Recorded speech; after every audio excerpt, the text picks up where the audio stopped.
Okay, first of all, let me say that today is actually day 36. Yesterday, I was really confused and I was saying I think it was day 34 when it was day 35. So I'm actually closer to day 40 than I thought. Um, Second, it's like kind of late. It's like 11:30, and I've been sitting upstairs doing an online project. I'm ready for bed, but I'm it's a Christmas thing, and of course they had this sale that if you do it right away, or if I did it by midnight tonight, I would get the big 70% off. And so I've been sitting there enamored with this project. Hey, Lindsay, thanks for caring. I was so touched because Lindsay asked me, "Are you okay?" And I was like, it was just funny. It was right as I was realizing, wait a minute, I need to go make my video that somebody had actually asked, and that touched me greatly. So thank you. Um, Today I had my post-op appointment, and my friend Vicky was very kind and drove me. I haven't driven yet, and so she drove me downtown, and it's kind of amazing. I have dissolving stitches, so they're all just kind of healing up, and I'm amazed. I don't even have to have stitches pulled. I've always had something like that, and honestly, I've been hesitant to make too big of a deal about this because I really need to give it time to see what happens, but my legs are working so much better than they were prior to this surgery. It's kind of crazy. I can actually walk in and out of buildings. I have these little flip-flops that I wasn't able to wear because I was having so much trouble with my hip and just how things were going. I don't know, it just the way I had like an AFO on one leg and then was only wearing a Birkenstock on the other. It was very awkward. But it's amazing how I can wear matching shoes now. And I haven't tried tennis shoes yet. I haven't been ready to put them on and see because that all has to do with slap foot or drop foot. And I've had a lot of that. So sometimes when I put on closed toe shoes, it's harder. And so I've been a little hesitant to try that. I don't know, just kind of enjoying where I am. I don't want to be not expecting all good. I just know that there have been times when I've had a huge breakthrough several times, and then something crazy happens. I was walking well the year after I had the back fusion and both of my ankles reconstructed in like 010, and it's then a couple of years later I ended up with pigeon-toed feet. So whether that was my back, whether that was my feet, so I had my feet reconstructed, but it would be really cool to just think that this will all settle out now that they fixed this disc area that was obviously having more trouble than they had even quite given it credit for. I mean, that's one of the things the doctor talked about today was that, or the PA that I saw, that they'd even done an X-ray series to see if they could tell if I was if it was bending. I bent over, and they did these X-rays to see if my ligaments were allowing too much movement in the spinal column, and that particular X-ray series that I did last summer did not indicate the instability that they found when they went in there. He even pulled up that X-ray today to show it to me and say, "Look, it just doesn't show this." And I said, "I know. It's funny to me that I'd been feeling it and talking to them about it, and they just didn't recognize it until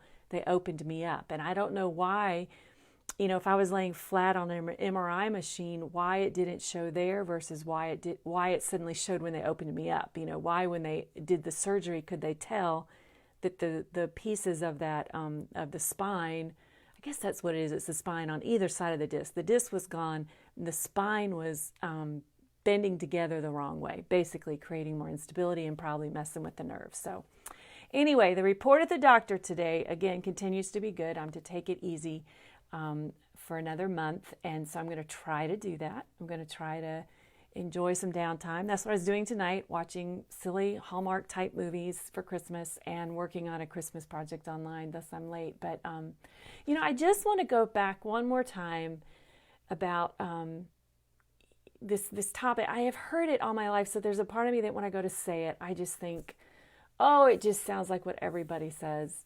And it's even stuff that I've battled or thought about at different times, and yet it's like the more you dig into something, the deeper it infiltrates into your spirit or something. I don't know, but I just keep being convicted more and more of how much of my time in thought time is more to do with the worries of what's going on versus the power of the resurrection, that kind of a thing. My friend Uta and I were talking about that the other day, that what would the church look like if we focused more on that power of the resurrection? I know suffering's part of this, so don't get me wrong. It's also the suffering and the resurrection. But if there was that hope was cemented more into our souls, could we get through this with a greater strength, with a greater consistent peace, maybe? I mean, I know things happen. I know that, there's, in the next time something dramatic happens in somebody in my family, I'm going to have that wave. I'm going to have that fear. The last thing that I really want to go through again is losing someone I love. I don't want to go through that again. And yet, God keeps saying, I don't want you worrying there. I don't want you fretting there. I don't want you spending energy now with worries over what may be, which is something that I've occasionally still kind of have to fight off and work through. And not only that, Susan, but I want you to lay down at night and think about the wonder of who I am. I want you to go to bed and think about, imagine the moment. What was it like when Christ, came out of that tomb, or even when he was wrapped in those cloths? I mean, something happened. I mean, we celebrate it, we talk about it. I get that. I know we do. But it almost just seems like we still gloss over those moments where the power of God infiltrated this world so crazily. Nope, there goes my mouth, sorry. And yet that's what he does. He does this stuff where he really wants to invade us with such a sense of his presence. I mean, the scripture says that power that raised Christ from the dead is in us. So last night, just the last couple nights, I've not slept very well for some reason. So I've had awake time. And, I had mentioned that 2 nights ago, I was particularly struck. All of a sudden, I felt like my soul opened to the reality of the families in Georgia right now who are sending their loved ones away to Afghanistan. And I just, we've got a West Point graduate in our family now, and we know that will happen someday. Well, maybe not Afghanistan, but he will be going somewhere. And, that's a different reality for us. And I just appreciated that God kind of like took me to a place of praying for these people. It really was kind of a divine thing. But I just, last night I laid there for a very long time, just again thinking about all this, Lord. What would I be like? Can I get to where I enter 2019 determined that my thoughts will be more towards you than the fear of what people are thinking, the fear of what I'm going to be or not be, or, able to be in that day, in this day, confident of who he is? Can my mind choose to rest in that place of confidence and not, the news? I'm a news junkie. I like to know what's going on. But perhaps by allowing myself to go to the news too much, I allow that negativity in, even though I think I'm informed.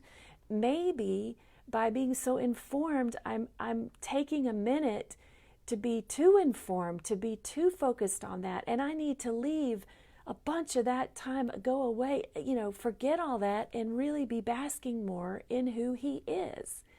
I tell you, that's what doing these videos for 36 days now has done for me, because I try to think, okay, what am I going to say? What am I going to say? Is there something worthwhile in some of these days to say? And yet all of it keeps coming back to, Lord, where are our hearts and where are our minds? And how do we overcome fear? How do we overcome doubt? How do we live with greater peace in a society that's become very anxious and very bitter and very divided? How do we grab hold of the kingdom of God in our homes and in our families, and live that out with a greater tenacity. And I'm, more and more, it all comes back to what I'm putting in here. What am I putting in where are my thoughts going during the day? Am I taking on the bad thoughts about myself? Am I getting frustrated and mentally rehearsing that? Or am I rehearsing the fact that, nope, I'm doing the best I can today. I'm just doing the best I can, and I'm going to keep seeking God with all I have. And can I speak that kindness to myself in the midst of the mistakes I'm going to make and will make? I don't know, kindness to myself, and then trusting others.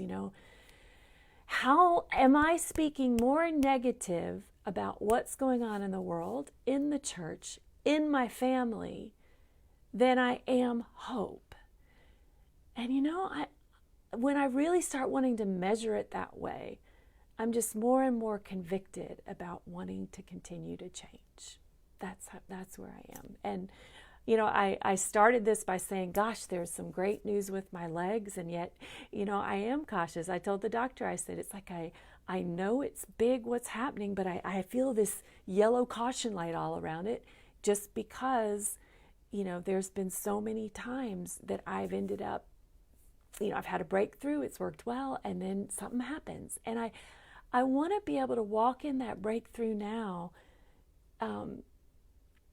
just basking in it, not having to be like I got to mentally prepare myself if it doesn't last, if it, I don't know. There's just a way to balance living in the glory of what is versus, again, I know things are hard and things don't go as we expect. And I'm not guaranteed that I will walk from this point to the time that I walk into eternity on strong legs. I may have 5 years. I mean, the thought today actually hit me, man, what if Don and I can hold hands and go walk around, a local high school track? I mean, that kind of thing kind of overwhelms me. I have so shut that part of me off. We don't go for walks, really. We don't do that. And man, I want that to be able to happen. But, so the trick what we live in is balancing hope, wanting that healing, yet still being, and wanting to stay in the positivity of expectation to a point, and yet being able to be okay right where we are, to be able to be confident that the power that raised Christ from the dead is working in our lives and wants to work in our lives, even if it's healing a relationship or healing another aspect, a financial thing. God can move his power in a lot of ways. It doesn't, see my face funny. It doesn't just have to be that everything neuromuscularly in my body lines up. But I still, in the wake of this, want to be where I know that there is something more, that there is a way to live above this. So, those are my thoughts. Thanks again, Lindsay, for checking on me. That just made my day. It was funny. I had just looked up and thought, I haven't done my video. It's day 36. I need to do my video. So I am acclimating to home. You can probably tell I'm a little, I don't know, maybe you don't know. I feel more like myself again. Coming home is always a little bit of a trick for me, but I'm doing better. Don has the wood stove going, so it's nice and toasty, and it smells like Christmas in the living room, as well as we have the Christmas tree. So I've been enjoying that warmth. All righty, till tomorrow. I love you guys. Really appreciate you checking in on me, and we'll see you tomorrow, day 37. All right, bye.